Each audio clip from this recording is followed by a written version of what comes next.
हाँ तो hello brilliant students and brilliant people, how are you? I am going to talk about a class 11th physics as well as purpose of NEET examination.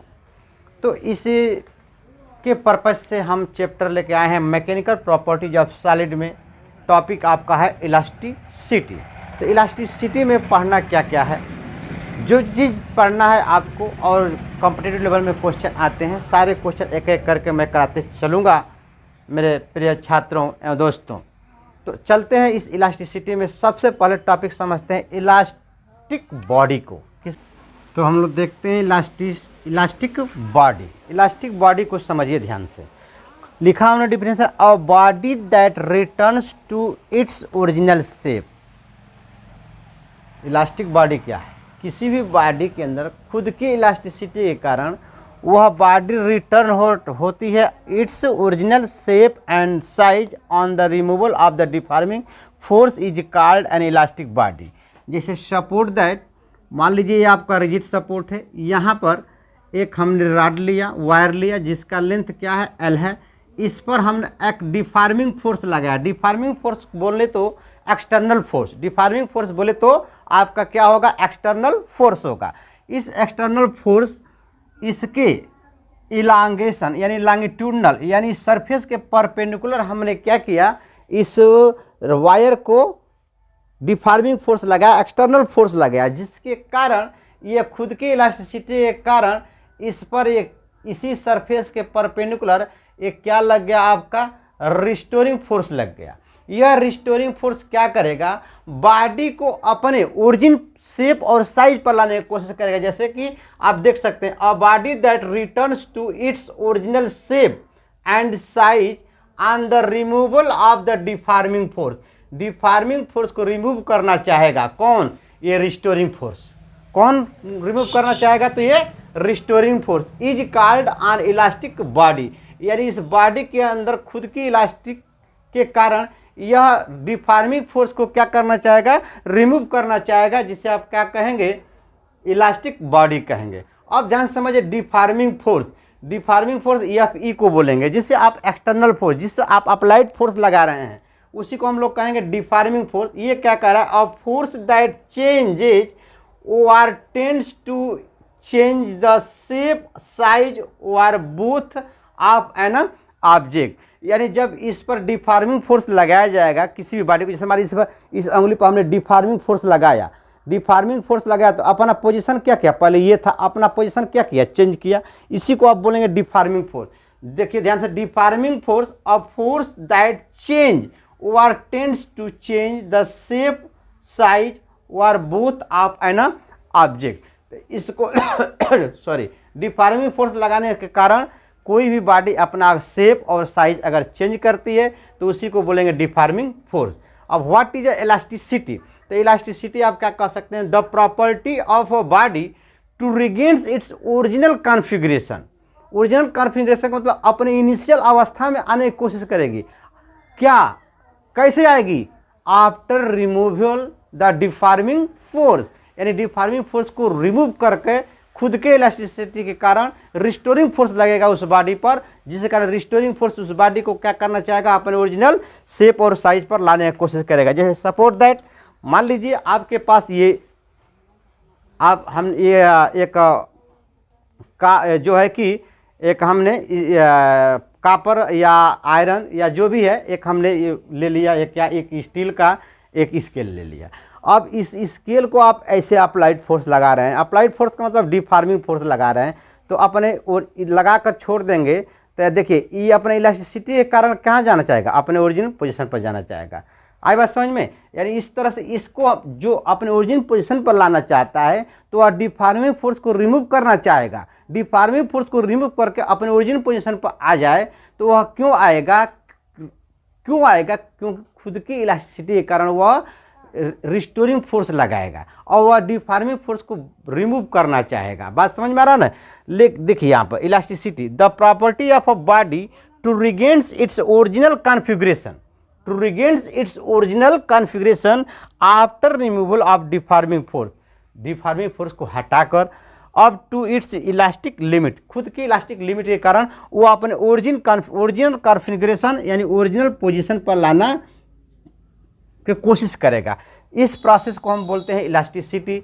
ठीक है, तो elasticity, elastic body, deforming force और elasticity किसे कहते हैं, ये हमने आपको डिफिनेशन लिखा दिया। जैसे क्वेश्चन में आपसे कहता है कि एक रबर है और एक क्या है आपके पास स्टील, तो आप क्या कह सकते हैं किसकी इलास्टिसिटी ज़्यादा होगी, तो जिसमें डिफॉर्मिंग फोर्स के अपोजिट रिस्टोरिंग फोर्स जो ज़्यादा लगाता होगा या अपने ओरिजिनल पोजीशन पर जल्दी से पहुंच जाएगा, उसकी इलास्टिसिटी क्या होगी, ज़्यादा होगी। जैसे आपने एक रबर लिया और एक क्या लिया, एक स्टील का स्केल ले लिया, और दोनों पर जब डिफॉर्मिंग फोर्स लगाएंगे, स्टील पर डिफॉर्मिंग फोर्स लगाएंगे तो वह अपने ओरिजिनल पोजीशन पर जल्दी चला जाएगा, क्योंकि उसकी इलास्टिसिटी क्या है, मोर है कंपेरिजन टू द रबर। आई बात समझ में। अब इसके बाद इसको वीडियो को पॉज करके स्क्रीनशॉट ले लें, तो हम अब चलते हैं इसमें, देखते हैं स्ट्रेस। किसको देखते हैं, स्ट्रेस को। ठीक है, तो स्ट्रेस देखिए क्या होता है। स्ट्रेस को जनरली हम सिग्मा से रिप्रेजेंट करते हैं। किससे रिप्रेजेंट करते हैं, तो सिग्मा से। स्ट्रेस क्या होता है, ध्यान से समझिए। स्ट्रेस को हिंदी में कहते हैं प्रतिबल। क्या बोलते हैं, प्रतिबल। स्ट्रेस को हिंदी में क्या बोलेंगे आप, तो प्रतिबल बोलेंगे। तो यह इसका डिफिनीशन क्या लिखेंगे, द एक्सटर्नल डिफॉर्मिंग फोर्स, इसका डिफिनीशन होगा the external deforming force per unit area की बात कर लीजिए, पर यूनिट एरिया। ठीक है, पर यूनिट एरिया। और दूसरा डिफिनीशन क्या बोल सकते हैं इसका, स्ट्रेस का दूसरा डिफिनीशन आप क्या लिख सकते हैं, the internal restoring force, the internal restoring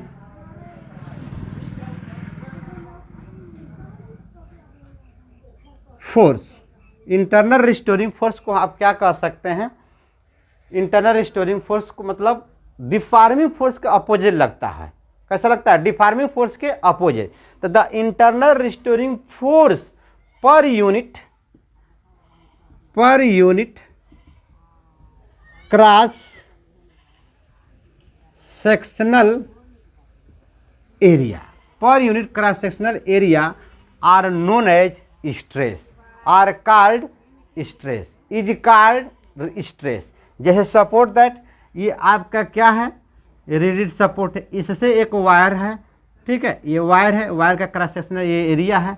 अब इस पे आपने क्या लगाया, एक डिफॉर्मिंग फोर्स लगाया। आपने क्या लगाया, एक डिफॉर्मिंग फोर्स लगाया, तो खुद की इलास्टिसिटी का जितनी ही डिफॉर्मिंग फोर्स है उतना आपका क्या लग जाए, रिस्टोरिंग फोर्स लग जाए। तो यहाँ पर restoring force is equal to deforming force होगा। इसका मतलब यहाँ पर आपका एक्सेलरेशन क्या हो जाएगा, जीरो। जब एक्सेलरेशन जीरो हो जाएगा तो इस कंडीशन में एक्सटर्नल फोर्स या deforming force will be equal to, आप क्या बोल सकते हैं, रिस्टोरिंग फोर्स। यानी यहाँ पर restoring force will be equal to क्या है, डिफॉर्मिंग फोर्स या एक्सटर्नल फोर्स, या आप क्या कह सकते हैं, एक्सटर्नल फोर्स। इसको किससे रिप्रेजेंट करेंगे, तो आप सिग्मा से रिप्रेजेंट करेंगे। स्ट्रेस को किससे रिप्रेजेंट करेंगे, सिग्मा से। स्ट्रेस को हिंदी में क्या बोलते हैं, प्रतिबल बोलते हैं। तो स्ट्रेस की दो डिफिनेशन हमने यहाँ पर लिखा। पहला definition the external deforming force per unit area, दूसरा the internal restoring force per unit cross sectional area are known as, क्या बोल सकते हैं आप, स्ट्रेस बोल सकते हैं, आर नोन एज स्ट्रेस। तो यहाँ से स्ट्रेस का डिफिनीशन क्या हो जाएगा, स्ट्रेस का डिफिनीशन क्या हो जाएगा, restoring force upon area, O R external force, इसी को आप deforming force per unit area, are known as क्या हो जाएगा, स्ट्रेस, आर नोन एज क्या हो जाएगा, स्ट्रेस। अब हम बात करते हैं कि the SI unit of stress is, इसकी बात करते हैं। The SI unit of stress is क्या हो जाएगा, the SI unit of stress, the SI unit of stress is क्या बोल सकते हैं आप, न्यूटन पर मीटर का स्क्वायर, न्यूटन पर मीटर का स्क्वायर। और इसी को बोल सकते हैं आप पास्कल, क्या बोल सकते हैं, पास्कल बोल सकते हैं। इसी की यूनिट क्या हो सकती है? Pascal. Pascal force per unit area. Pressure equal to क्या होता है? फोर्स पर यूनिट एरिया होता है। ठीक है, तो जो यूनिट आपका प्रेशर का होगा वही यूनिट आपका स्ट्रेस का होगा, वही यूनिट किसका होगा? स्ट्रेस का होगा। डायमेंशनल फार्मूला अगर यहाँ से आप बनाना चाहते हैं स्ट्रेस का, तो dimensional formula of stress is equal two dimensional formula of force ml(T⁻²) upon L का स्क्वायर। एक यल से एक यल कैंसिल हो जाएगा तो मिलेगा आपको ml−T⁻² मिलेगा, जो same as a pressure, same as a pressure. Pressure is equal to force upon area होता है। तो यहाँ पर भी डिफिनीशन स्ट्रेस का क्या बन रहा है? Force per unit area, force per unit area.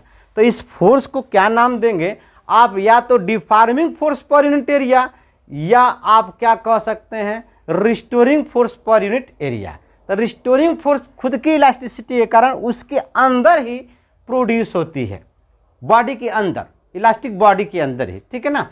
अब ध्यान दीजिए stress, how many types of stress?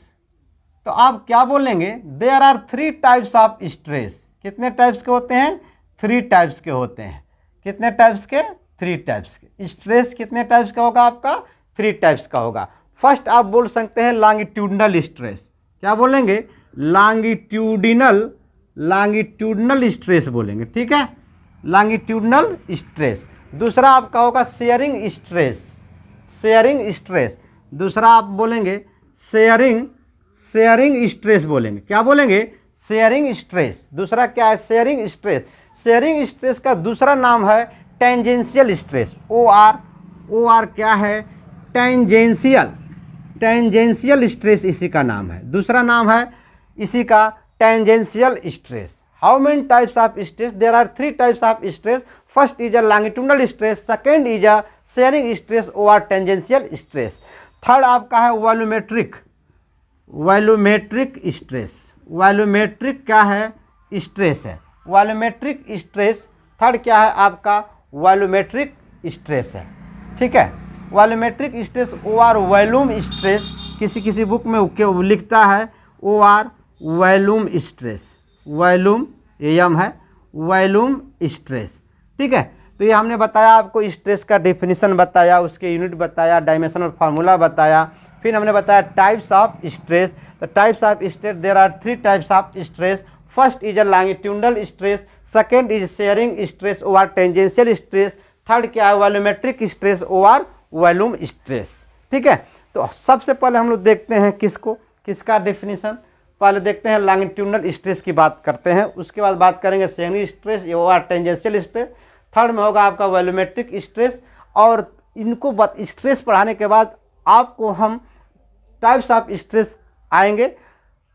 Types of stress के बाद हम आपको न्यूमेरिकल बताएंगे, जो आपके कॉम्पिटिटिव लेवल में या आपके क्लास 11th में क्वेश्चन पूछने की जो संभावना होती है। ठीक है, तो जल्दी से वीडियो को पॉज करके स्क्रीनशॉट ले लें।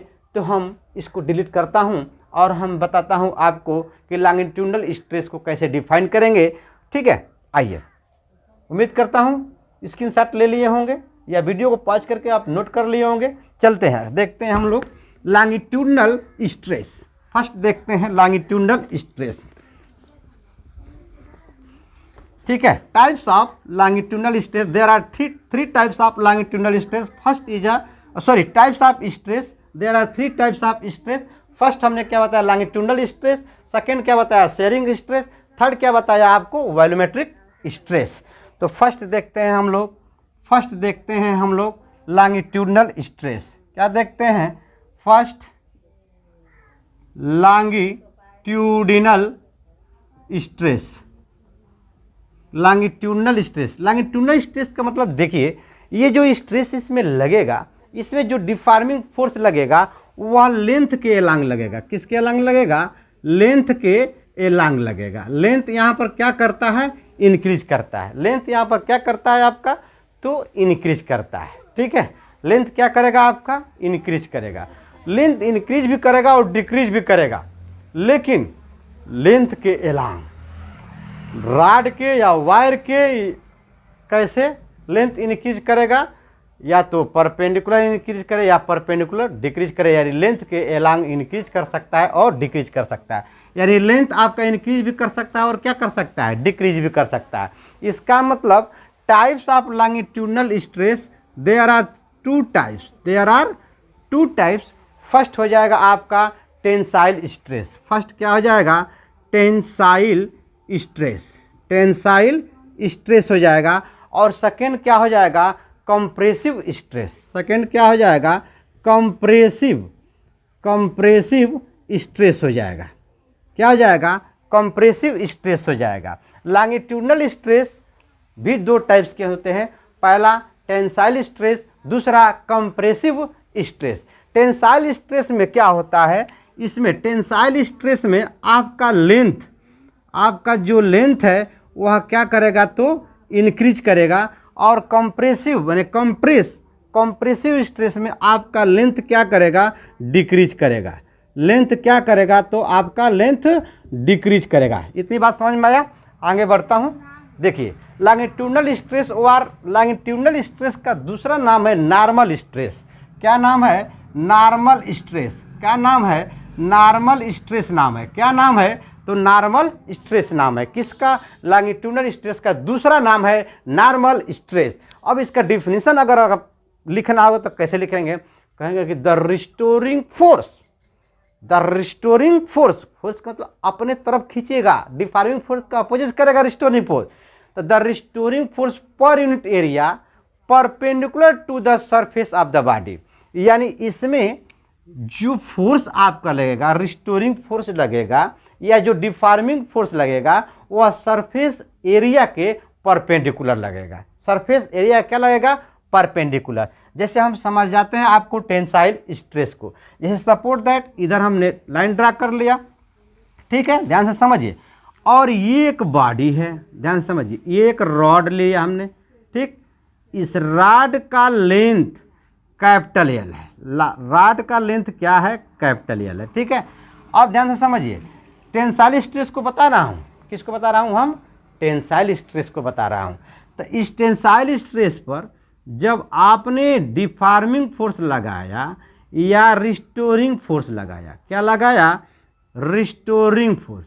तो रिस्टोरिंग फोर्स, अब देखिए यहाँ पर इसके कंपेरिजन में ये रॉड देखिए, इसका लेंथ क्या है, यल प्लस डेल्टा यल है, यल प्लस डेल्टा यल है, यानी इस सरफेस के, इस एरिया के परपेंडिकुलर आपने क्या लगाया, डिफॉर्मिंग फोर्स लगाया, टू अवे, सरफेस के टू अवे लगाया। क्या आपने इसके लेंथ के एलांग, लॉन्गिट्यूडनल, लेंथ के एलांग मतलब लॉन्गिट्यूडनल आपने फोर्स लगाया सरफेस के, कैसे, परपेंडिकुलर।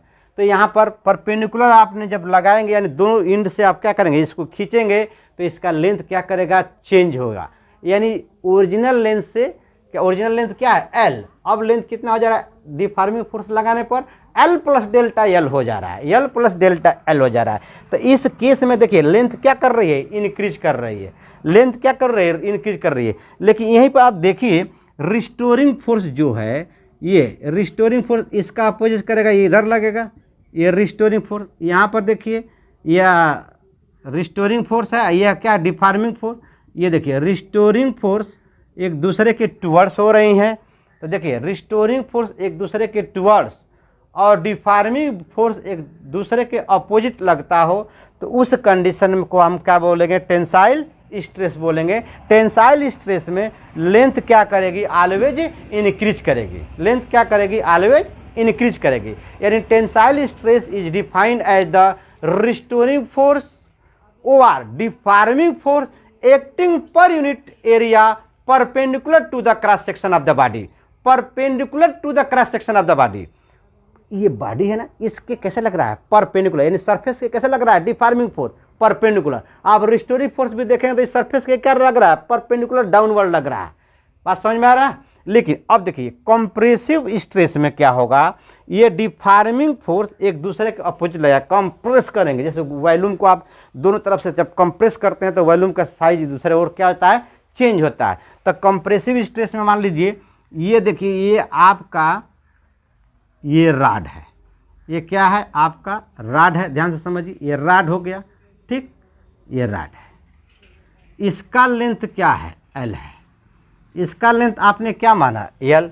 अब देखिए जब इस पर आपने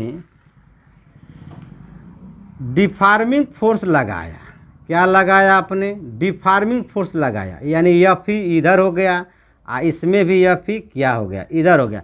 अब देखिए रिस्टोरिंग फोर्स डिफॉर्मिंग फोर्स का ऑलवेज क्या होगा, अपोजिट होगा। तो पहले लेंथ एल था, अब लेंथ हो जाएगा एल माइनस डेल्टा एल, यानी इस केस में लेंथ आपका क्या कर रहा है, तो डिक्रीज कर रहा है। लेंथ क्या कर रहा है, तो डिक्रीज कर रहा है। तो जब लेंथ डिक्रीज करेगा तो इसका मतलब कंप्रेसिव स्ट्रेस, लेंथ इंक्रीज करेगा इसका मतलब क्या हो जाएगा, टेंसाइल स्ट्रेस। लेकिन दोनों में डिफिनीशन आपका दोनों के सेम है, बस दिक्कत क्या है, इसमें जो रिस्टोरिंग फोर्स डिफॉर्मिंग फोर्स लग रहा है वह इंड के टू अवे लग रहा है, परपेंडिकुलर, और इसमें क्या है लग रहा है, ये जो डिफॉर्मिंग फोर्स है दोनों इंड के टूवर्ड्स लग रहा है, लेकिन रिस्टोरिंग फोर्स अपोजिट हो जा रहा है। ठीक है, रिस्टोरिंग फोर्स टू अवे लग रहे हैं, दूर जा रहे हैं, यहाँ पर रिस्टोरिंग फोर्स टूवर्ड्स हो रहे हैं। बात समझ में आ रहा है ना, बात समझ में आ रहा है ना। आइए, तो ये रहा कंप्रेसिव स्ट्रेस और tensile stress.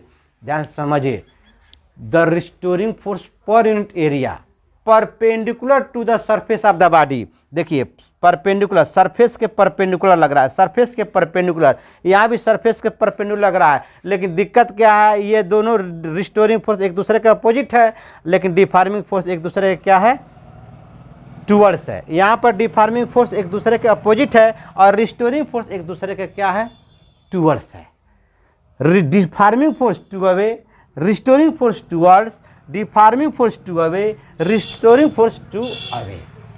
These types of stress are known as tensile stress or compressive stress। अब हम लोग देखते हैं दूसरा शेयरिंग स्ट्रेस। क्या देखते हैं, शेयरिंग स्ट्रेस, ये पहला हो गया। दूसरा हम देखते हैं शेयरिंग स्ट्रेस। दूसरा क्या है, इसको वीडियो को पॉज करके स्क्रीनशॉट ले लें, ठीक है, जल्दी करें। तो अब देखते हैं second sharing stress. Sharing stress को आप समझिए, हाँ थोड़ा सा देखिए, टेंसाइल स्ट्रेस में फॉर्मूला क्या बनेगा, टेंसाइल स्ट्रेस का फॉर्मूला क्या बनेगा, ये देखिए, tensile stress is equal to restoring force per unit area. ठीक है, या यहीं पर इसका फॉर्मूला क्या बनेगा, compressive stress is equal to restoring force per unit area, restoring force per unit area, या इसी को आप बोल सकते हैं deforming force per unit area. यहाँ पर दोनों का फॉर्मूला सेम है, दोनों का फॉर्मूला क्या होगा आपका, सेम होगा। ये external force per unit area, दोनों के फॉर्मूले आपके क्या होंगे, सेम होंगे। शेयरिंग स्ट्रेस को समझिए आप ध्यान से। शेयरिंग स्ट्रेस जैसे सपोर्ट दैट, ये आपका क्यूब है, क्या है आपका क्यूब है, ठीक, ये देखिए ये क्यूब है, ठीक है। अब देखिए इसी क्यूब को जब हमने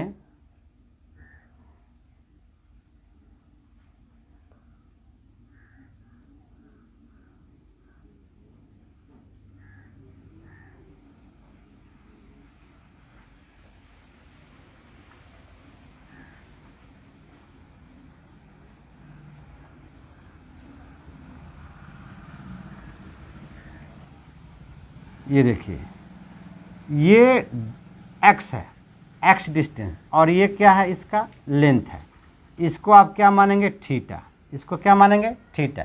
जैसे आपके जूते का डब्बा हो गया, जूते के डब्बे को आप क्या करें, एक तरफ से शेयरिंग यानी फोर्स लगाए, टेंजेंशियल फोर्स जब लगाएंगे उसके अपर एंड पर जो पार्ट फिक्स नहीं है, ये वाला पार्ट क्या है आपका फिक्स है, और ऊपर वाला पार्ट फिक्स नहीं है, उस पर जब फोर्स लगाएंगे तो डब्बा ढुचुक जाएगा, डब्बा क्या जाएगा, थोड़ा सा ढुचुक जाएगा, ठीक ना। तो कितना डिस्टेंस इधर गया, ये डब्बा, ये cube, small x distance share हो गया, यहाँ से कहाँ चला गया, इतना डिस्टेंस, जो क्या है, थीटा है। आई बात समझ में। तो इस तरह के प्रोसेस को हम लोग क्या बोलते हैं, शेयरिंग स्ट्रेस। इस पर फोर्स लगाया जा रहा है, इस तरह से टेंजेंशियल फोर्स लगाया जा रहा है।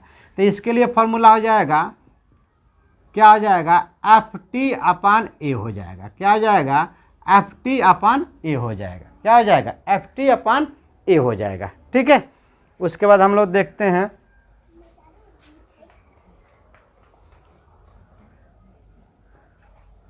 ठीक है। तो यहाँ पर क्या हो जाएगा, शेयरिंग स्ट्रेस का फॉर्मूला आपका क्या हो जाएगा, सिग्मा, यहाँ पर सिग्मा एस लिख लीजिए, sigma S is equal to F T upon A. एक और एग्जांपल समझ लीजिए, जैसे मान लो ये रिजिड सपोर्ट है, ये क्या है, रिजिड सपोर्ट है, और ये आपका राड है, ये आपका क्या है, राड है। ठीक है, राड का एरिया है, इसका लेंथ क्या है, सपोर्ट दैट स्मॉल एल है। जब इस पर आपने शेयरिंग फोर्स लगाया, क्या लगा, शेयरिंग फोर्स यानी टेंजेंशियल फोर्स लगाएंगे, तो यह क्या करेगा, इधर का पार्ट लोअर पार्ट फिक्स है, तो ये क्या कर जाएगा, अपना पोजीशन चेंज कर जाएगा। इसको बोलेंगे थीटा, इसको बोलेंगे क्या, एल। क्या बोलेंगे, एल। इसको आगे चलकर और अच्छे तरह से हम लोग देखेंगे, इस पर न्यूमेरिकल भी लगाएंगे। तो ये आपका रहा शेयरिंग स्ट्रेस। इस टाइप के फोर्स को, इस टाइप के अप्लाइड फोर्स को, इस टाइप के डिफॉर्मिंग फोर्स को आप क्या बोलेंगे, शेयरिंग स्ट्रेस बोलेंगे। क्या बोलेंगे, शेयरिंग स्ट्रेस। आते हैं हम लोग थर्ड देखते हैं। जल्दी वीडियो को पॉज करके स्क्रीनशॉट ले लें, ठीक है, या वीडियो को पॉज करके नोट कर लें या स्क्रीनशॉट ले लें। तो हम देखते हैं वॉल्यूमेट्रिक स्ट्रेस और वॉल्यूम स्ट्रेस। ठीक है, चलिए आगे देखते हैं हम लोग थर्ड, इसका स्ट्रेस का तीसरा पार्ट देखते हैं। ठीक है, स्ट्रेस का कौन सा पार्ट देखते हैं, तीसरा, थर्ड पार्ट देखते हैं।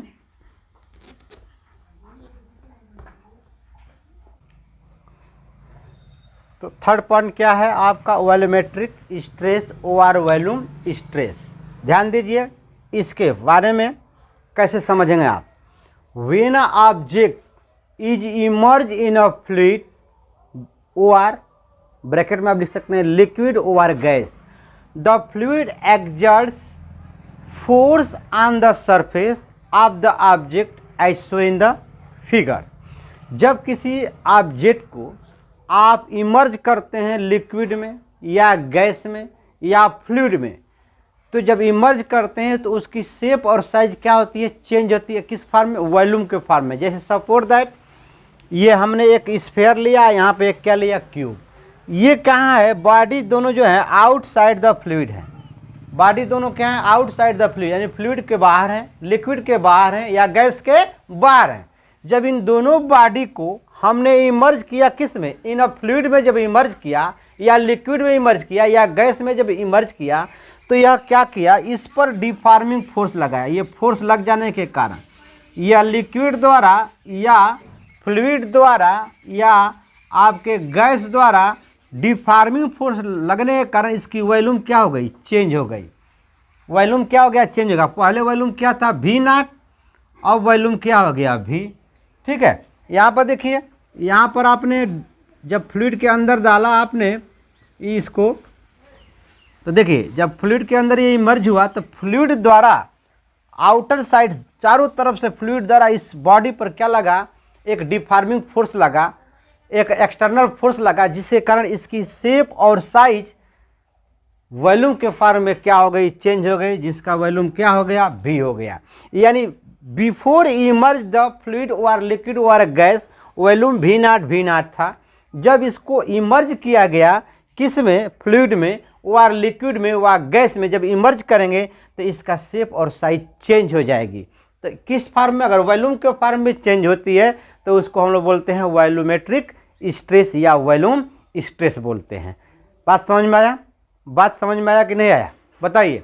तो अब इसको जल्दी से वीडियो को पॉज करके नोट कर लें या स्क्रीनशॉट ले लें, तो हम इस पर करते हैं न्यूमेरिकल। ठीक है, तो चलिए देखते हैं अब हम लोग स्ट्रेस पे न्यूमेरिकल, दो न्यूमेरिकल बताएंगे। नेक्स्ट हम लोग पार्ट में पढ़ेंगे, जो भी रिमेंस पार्ट है इस चैप्टर का, सेकेंड पार्ट में लेकर आएंगे। आइए दो क्वेश्चन देखते हैं कॉम्पिटिटिव ने कैसे पूछा था। जैसा कि क्वेश्चन पहला में कह रहा है, ये क्वेश्चन फर्स्ट मान के चलिए आप, कह रहा है कि the ratio of radii of two wire, दो वायर हैं, दोनों के रेडियाई का रेशियो दे दिया है 2:1। इसका मतलब R1 is to R2 is equal to क्या दे दिया है 2:1, तो इसका मतलब R1 इज इक्वल टू 2 है, 2 मीटर हो सकता है, और R2 इज इक्वल टू कितना हो सकता है 1 मीटर। अब ध्यान समझिए, कह रहा है कि find they are stretch by the same force. जैसे सपोर्ट दे, ध्यान से समझिए, ये एक रिजिड सपोर्ट है, ठीक, ध्यान से समझते चलिए, एक एक लाइन समझते चलिए, आपको एकदम बिल्कुल सारे क्वेश्चन आप लगा सकते हैं अपने न्यूमेरिकल का। पहले ध्यान से समझिए, ये एक वायर हो गया, ठीक, इस पर फोर्स F लगाया जा रहा है, लेकिन इसका जो ये एरिया है, ये जो एरिया है इस वायर का, यह मान लीजिए A1 is equal to pi into R1 का स्क्वायर मान लीजिए, इस वायर का एरिया होगा। अब ध्यान दीजिए, दूसरा एक वायर है जिसका रेडियस क्या है 1 है, ठीक, लेकिन दोनों वायर पर फोर्स सेम लग रहा है, दोनों वायर पर फोर्स आपका क्या लग रहा है सेम, और इस वायर का ये एरिया क्या होगा A2 मान लीजिए, इसको ये हो जाएगा पाई R2 का स्क्वायर। अब ध्यान समझिए, इसका R1 कितना दिया है 2, और इसका R2 कितना दे दिया है 1, रेडियाई का रेशियो दे दिया है 2:1, क्या दे दिया है 2:1 दिया है। अब ध्यान समझिए, और फोर्स का नाम लिया है, और किसका नाम ले लिया एरिया का, तो यहाँ पर इसका मतलब इस लेंथ के एलांग फोर्स लग रहा है, इसका मतलब यहाँ पर टेंसाइल स्ट्रेस है, क्या है टेंसाइल स्ट्रेस है। देखिए अब यहाँ पर स्ट्रेस का फॉर्मूला आपका क्या आ जाएगा, फोर्स पर यूनिट एरिया, यह एरिया क्या है perpendicular to the surface, perpendicular to the surface. तो अब देखिए फोर्स तो सेम है ना, तो इसका मतलब कि stress is inversely proportional to क्या हो जाएगा आपका एरिया हो जाएगा, ठीक। अब देखिए एरिया को ही आप क्या लिख सकते हैं पाई आर का स्क्वायर, क्या लिख सकते हैं पाई आर का स्क्वायर, इसका मतलब stress is inversely proportional to R का स्क्वायर। तो स्ट्रेस में रेशियो पूछ रहा है, find if they are stretch by the same force, जब सेम फोर्स हो जा रहा है तो उसके स्ट्रेस के रेशियो क्या होगा देखा जाए। तो हमने लिखा sigma 1 upon sigma 2 is equal to आप क्या लिख सकते हैं R2 अपन R1 का क्या लिख सकते हैं होल स्क्वायर लिख सकते हैं, क्या लिख सकते हैं होल स्क्वायर। R2 की वैल्यू कितना दे दिया है 1 मीटर, और R1 की वैल्यू क्या है 2, दोनों को आप स्क्वायर कर देंगे तो 1 का स्क्वायर 1 और 2 का स्क्वायर क्या आ जाएगा 4 हो जाएगा।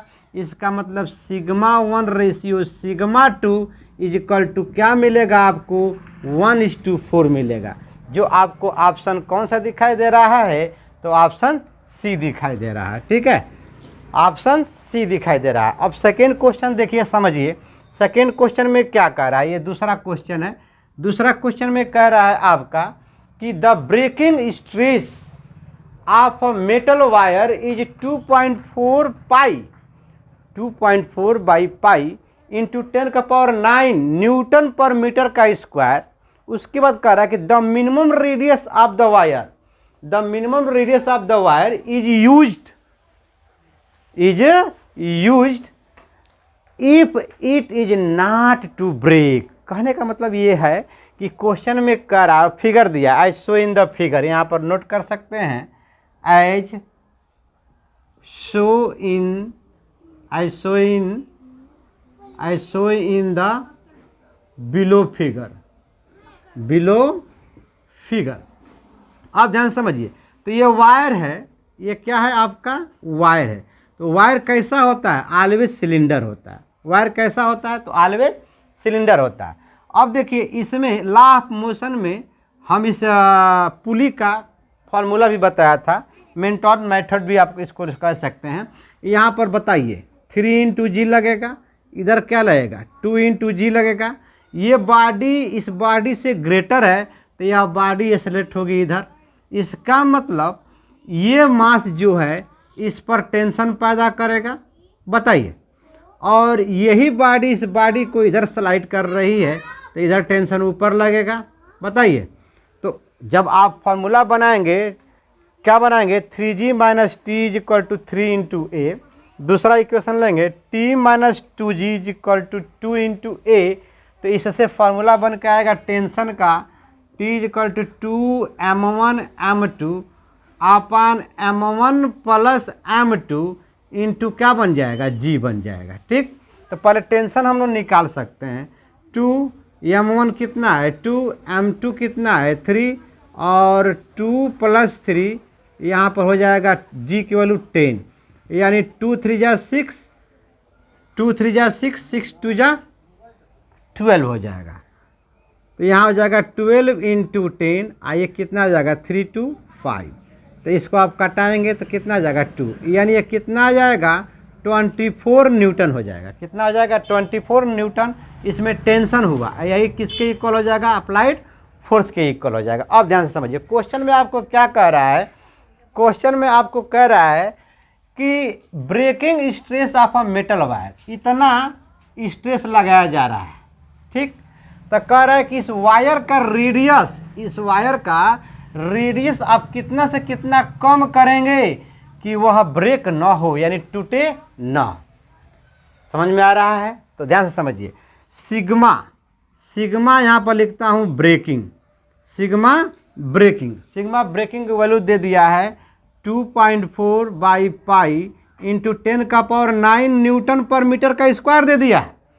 तो कह रहा है कि कितना इस कम से कम इसका वायर हो कि यह इस वेट के, जो वेट इस पर लग रहा है उसके कारण ये वायर टूटे ना, यानी रेडियस फाइंड करना है। क्या फाइंड करना है, रेडियस।